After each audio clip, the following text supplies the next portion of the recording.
I know that I'm going to forget this. Give me 1 second. So let me make sure that's on. Let me make sure this is on so you guys don't get any feedback from that. Okay. So listen, I'm gonna say hi. We're not gonna do a lot in chat.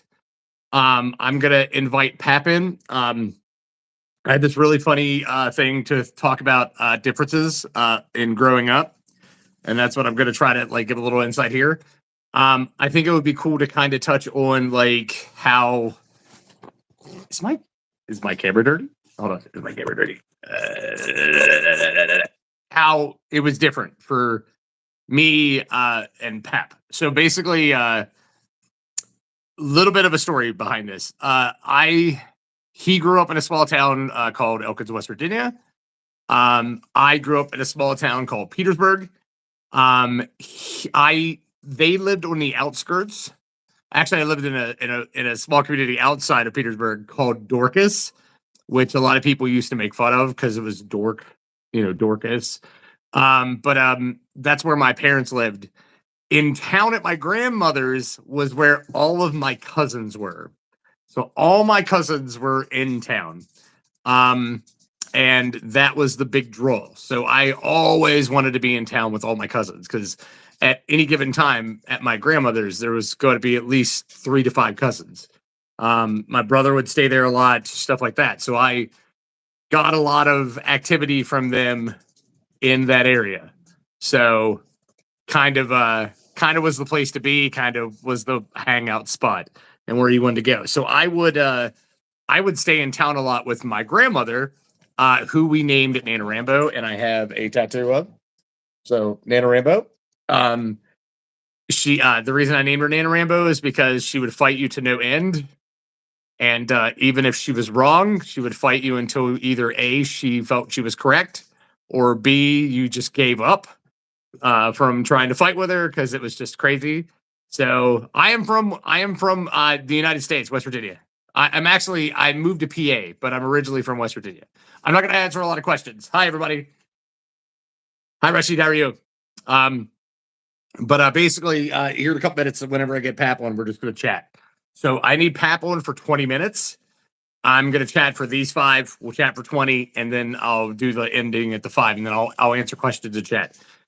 So basically, we're going to talk about the differences of growing up and how some things were different. I noticed for some reason, little things like memories are like shimmers in a pond. Like, you know how sometimes they just randomly come back? That just happened to me. And I was like, oh, I know what I want to talk about. So I'm going to let Dad do his thing. I'm going to let him chat about it. But yeah, he was from a small town called Elkins in West Virginia. I grew up in Petersburg, West Virginia, Dorcas, West Virginia, which is the other place. And I just want to talk about like how from that little bit of a gap. So how my grandmother's I guess rules of moving around, like getting out, doing things had changed. Hi, Frog. How are you? And I think it'll be interesting because I just thought of something really funny of how it worked out. So let's see if we can get him on. See if we can get back about stuff. Does this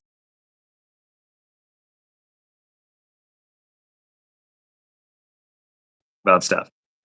Does it cut out whenever I do that? Whenever I go to send him stuff? Is there a break? Or did it just stay?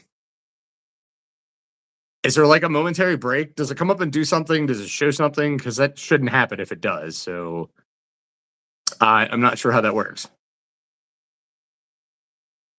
Give a quick home tour. I won't do a home tour because I have bad feet.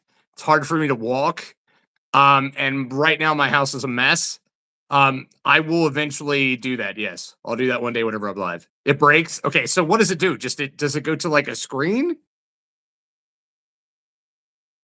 It's just weird. So I'll get Pap on. I just sent him an invite. So does it just pauses? That's weird. Why does it do that?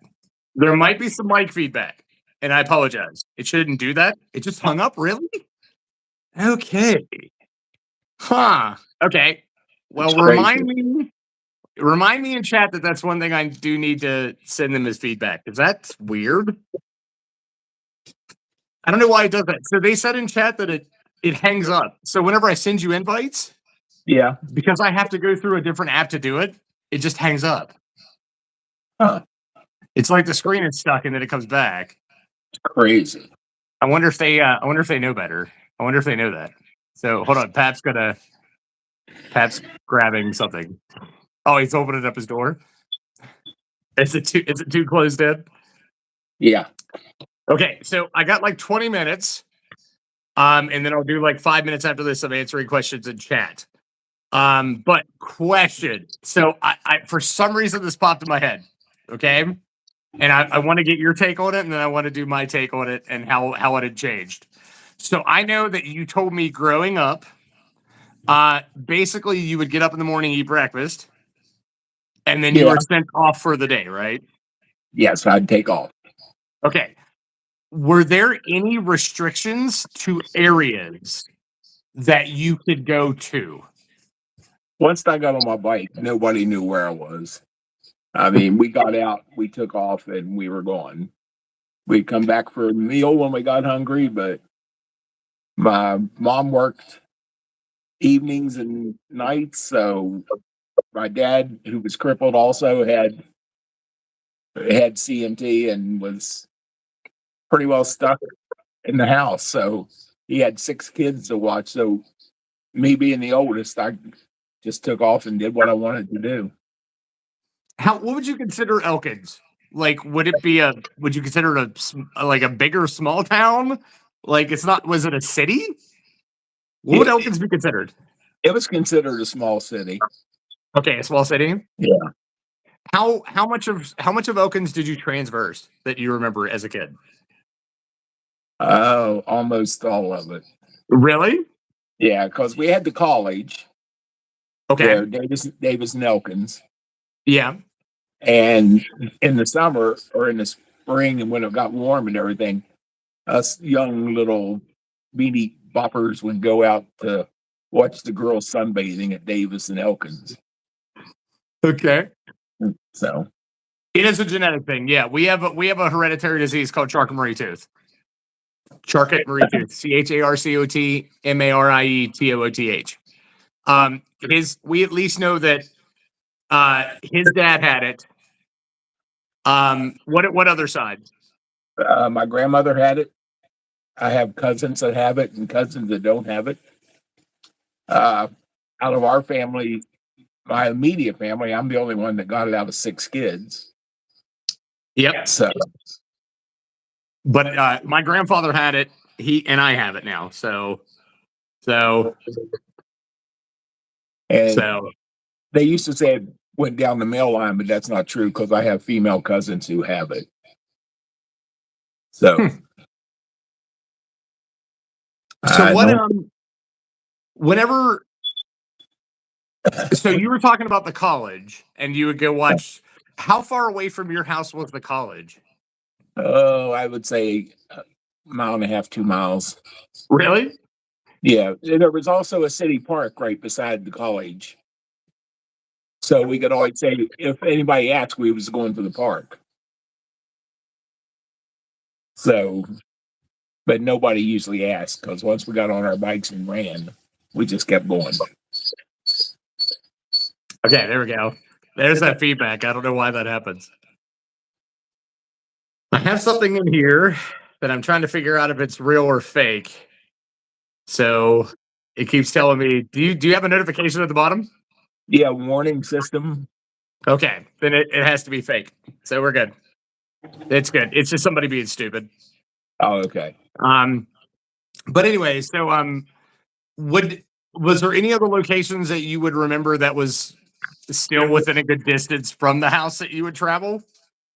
Yeah, there was it just popped up again. There was the high school. We would go over to the high school to watch football games and stuff during the day when they had them. And it was probably further away than the college. Really? Yeah, and we had to go across the swinging bridge on our bikes to get to it. So I had an aunt that lived over on 11th Street. We'd go over to her house, and then we'd go from her house on out to the high school, which is another 6 or 7 blocks. Oh, there we go. Yeah. Whew. So, what other locations do you remember? The reason I'm setting this up, I swear. Oh, okay. There was a couple bakeries, and we would go to the bakeries because they would give us day old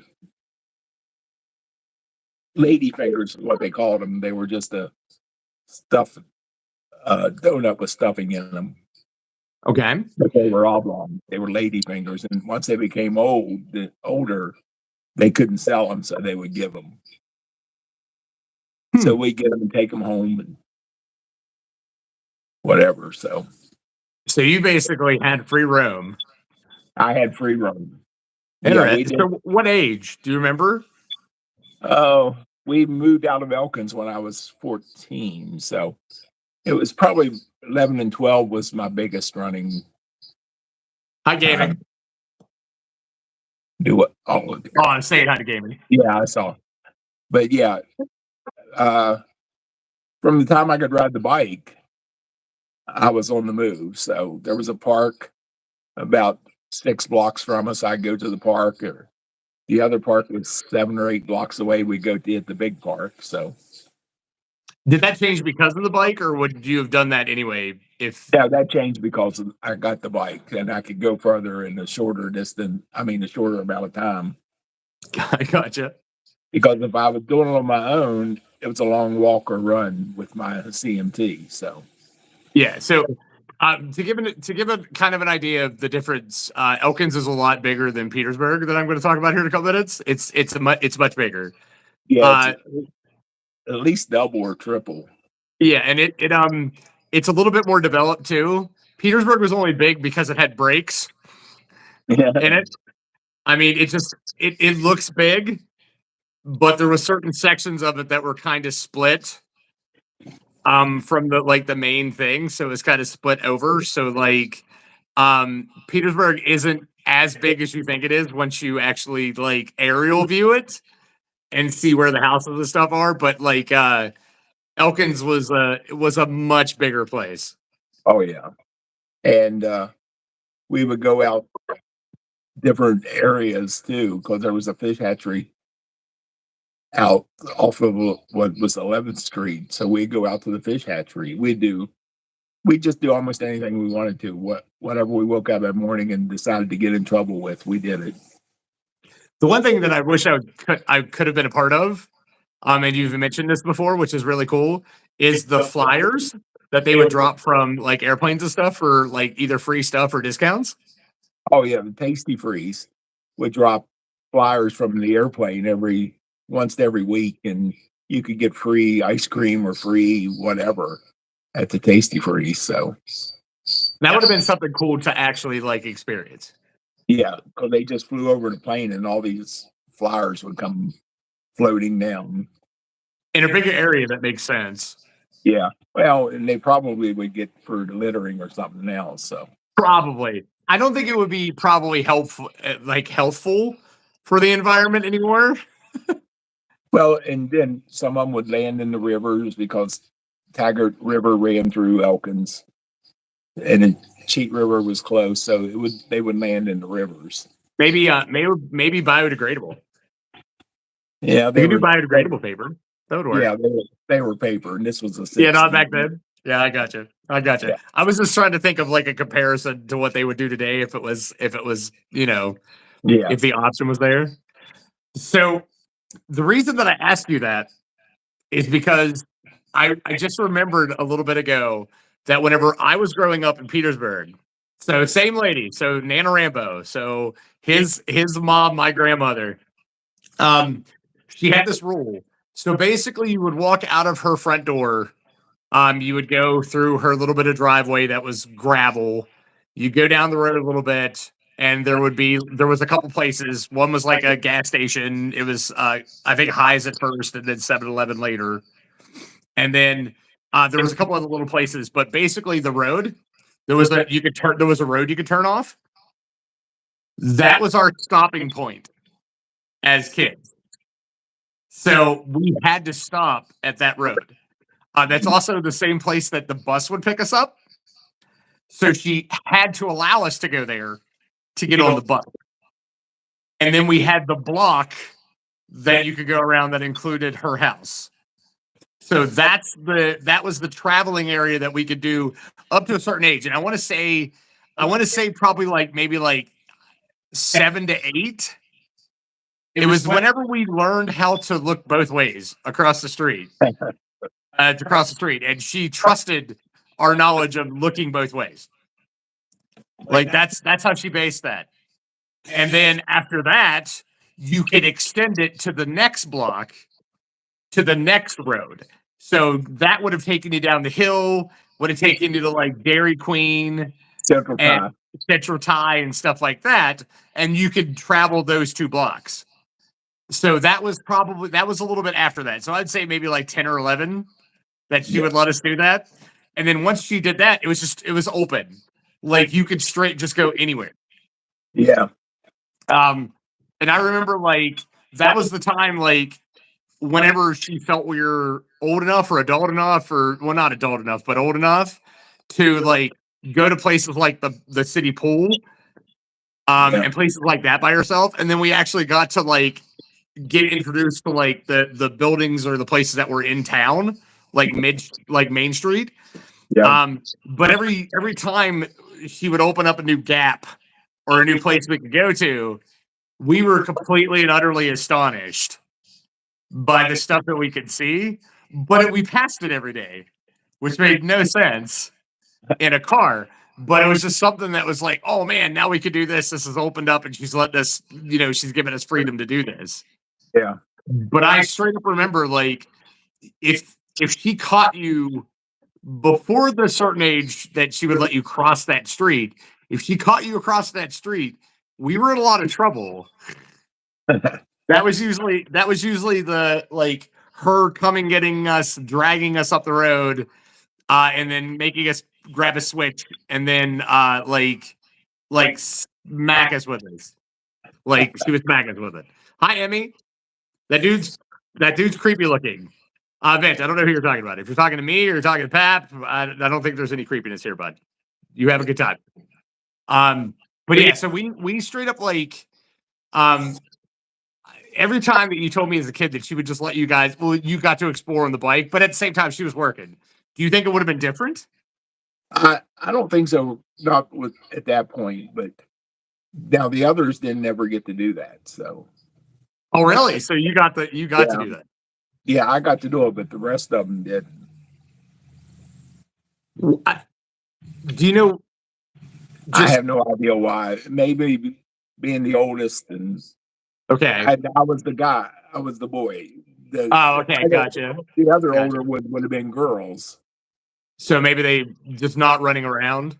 Yeah, I gotcha. I was curious because, like I said, she was very adamant about, and everybody thought that I would, because everybody in my family thought I was the favorite with Grandma.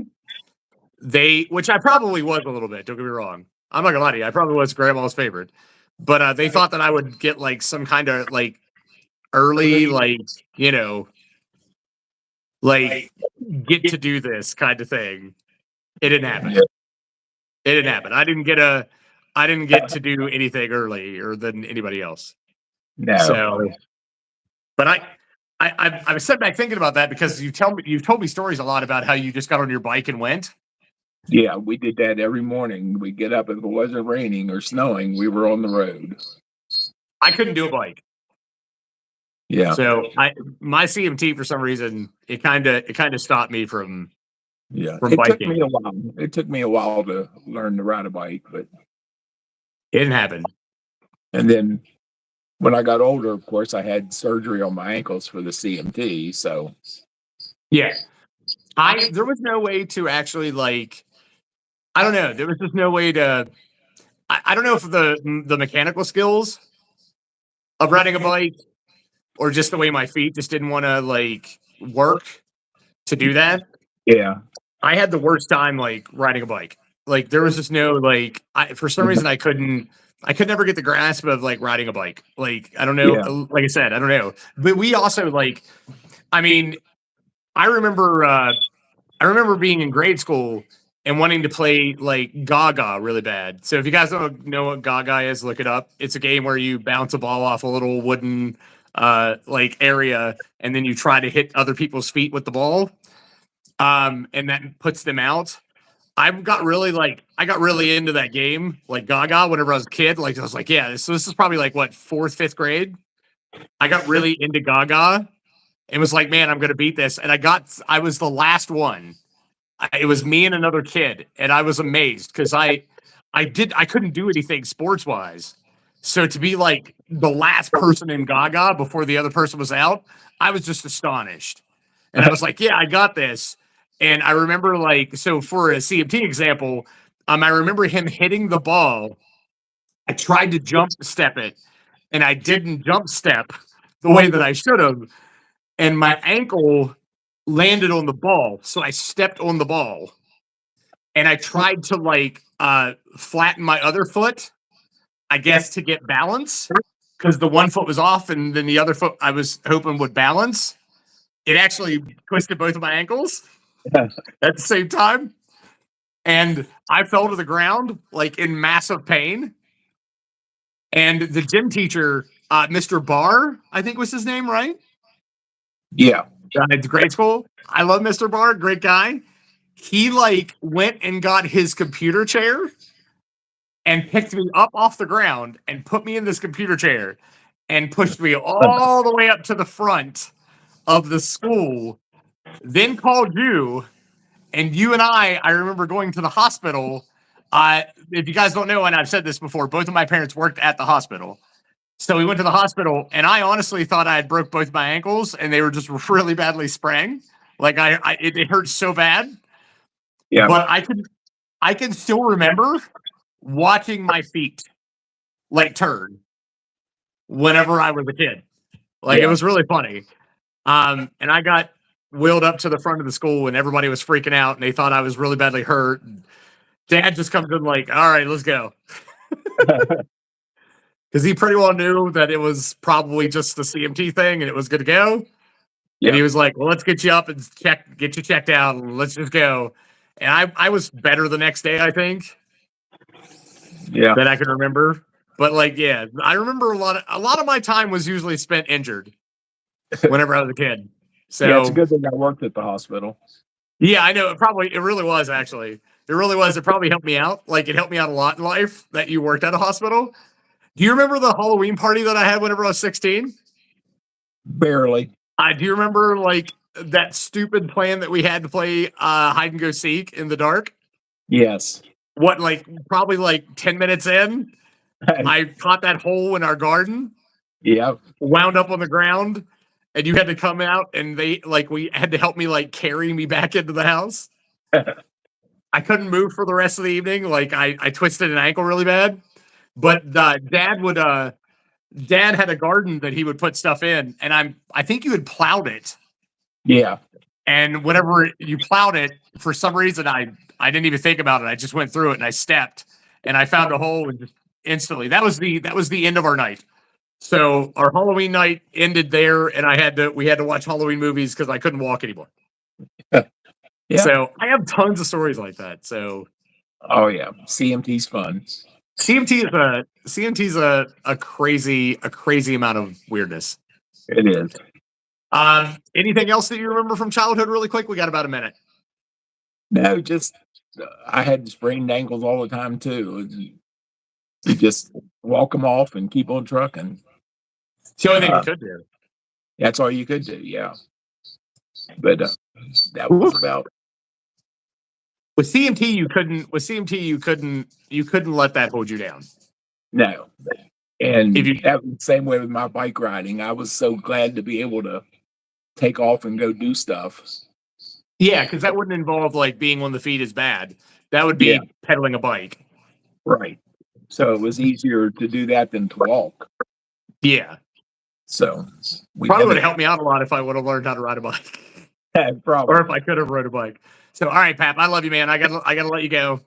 Okay, I love you. gotta. I will chat with you a little bit later. I hope you guys enjoyed these little chats that we've had. I was testing out something for YouTube to do this. So, but all right, Pap, I love you. Love you. I'll see you later. See you later. All right, bye. Bye. All right, guys. So, I was testing out a feature for YouTube that I can't talk about. It's kind of cool. It's a nice little feature. I need to talk to them about the disconnect, the way that you send. So I was sending the invites through Facebook Messenger because it's easier to do, and apparently that disconnects from what you guys told me in chat. So I don't know. So I'll have to figure that out. I don't know why it does that. It shouldn't. There shouldn't be a gap. I guess it doesn't. I guess it doesn't matter because it's only a couple seconds. But whenever you're streaming, losing the attention of people for even a second can make people leave. So that's the sad thing about streaming. Hi to everybody in chat that came in.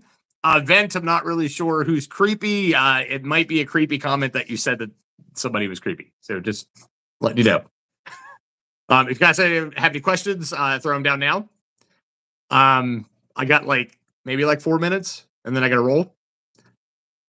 I like doing these. These are fun. I just want to give everybody a little bit of an insight into Charcot-Marie Tooth and how it works and how it can affect you, and how just crazy it can be. There's a lot of stuff CMT wise, which is Charcot-Marie Tooth, that if you have it, you have to think a lot about, but if you don't have it, you never think about. So for example, whenever I walk, I look down a lot. I'm always casing what's in front of me, to see if especially if I'm outside, if there's rocks or if there's something that I could trip on. I have to actively be focusing. People can talk to you and you can miss a whole conversation because I'm actively focusing on what's on the ground. Because I don't want to trip and fall. I don't want to hurt myself. So I'm constantly looking down and seeing if there's rocks or if there's holes or if there's a gap or if there's something there, just so I don't hurt myself whenever I'm walking. That's a CMT thing. That's something that you kind of learn and get into, that you have to heavily pay attention. So last little story before I go. I did try rollerblading once. I did try rollerblading once with my ankles. I was actively on rollerblades for probably about 15 seconds before both of my ankles just gave out and twisted. And I had to be rolled across the floor on a seat that had wheels. And I remember that really well. I just would not listen because Pat pretty sure was hey, you're not gonna be able to do that well. You don't have the ankle strength, so you need to be careful. And I just did not listen. And he was just okay, well, it's a good learning lesson, which is how it happens, man. It taught me a really good lesson. It taught me that I don't have the ankle strength to do that kind of stuff. So, but it was a really good learning lesson. But I was on roller skates for maybe 15 seconds before both ankles just went whoop out from under me. That was some pain. That was some pain. I remember that pain. The sad reality of everything is all the pain that I went through, with my feet and my ankles and stuff. I remember most of it. I remember how it felt. I remember how bad it was. Which is probably not something that you want to remember. That's something I probably wish that didn't happen with me. But for some reason I remember it. I remember the pain. I've broken a couple limbs. I remember the pain from the broken limbs. I remember what it felt like. I remember I got my knee dislocated whenever I was 17 or 18, and I remember that pain. I remember how it felt to have my knee dislocated. It's something that I'll never forget, ever. That is a very hard pain to get over and forget. I still can't. I can't tell you if my spiral fracture or if my dislocated knee hurt worse, and I'm not sure which one hurt worse. Probably the spiral fracture. The knee was bad because it just on an ambulance, it just tried to keep popping back in, and that sucks so bad. But It's a good story. Good little CMT journey. If you guys don't know about Charcot-Marie Tooth, please look it up. Please look into it. It's a very interesting disease. You might hear my dog go crazy here in a second. Our alarm just went off. But anyway, somebody made comments about my teeth last time. So I'm going to give this little insight too. I have a crooked tooth on the front lower part of my mouth. So all my teeth look weird. Here goes my pup. All ready? Izzy's going to go crazy. Do you hear her? She's letting us know she's getting so old. Poor girl. But anyway, I had this crooked tooth. I was in a car wreck. I smacked my face off of a steering wheel that had a little plastic piece, and that plastic piece went up through my lip and hit my tooth and bit it. So before you come in and make fun of people in a chat or on a stream, try to probably figure out what's going on and what happened. Because, not everybody needs to look perfect or the same. Like, we can all have flaws. We can all have little things. It's fine. It's what makes us different. I don't want to look like everybody else. I don't want to be like everybody else. I think that my flaws, like my teeth, apparently, I think they make me stand out and make me a different person. I wouldn't change it for the world. So my feet also make me a different person. It's made me respect people. It's made me understand that people go through stuff. It's also made me understand that I shouldn't be an asshole that comes in and does that stuff. So, all right. I love your guys' faces. Thanks for coming in. Thanks for hanging out. This is the last one I'm going to do of the bringing in a guest for right now. I'll probably do like a 30-minute stream every week just to say hi and do stuff like that. There's another thing I'm testing out for YouTube right now that I want to see how it goes. So, but all right. I love all your faces. Thanks for coming in. I'll talk to everybody later. Have a good day. Have a good evening. And I always forget that once I click this, there's this weird time frame that it won't go away for. So I'll just keep talking until it goes away. So bye, everybody. Have a good day. Bye.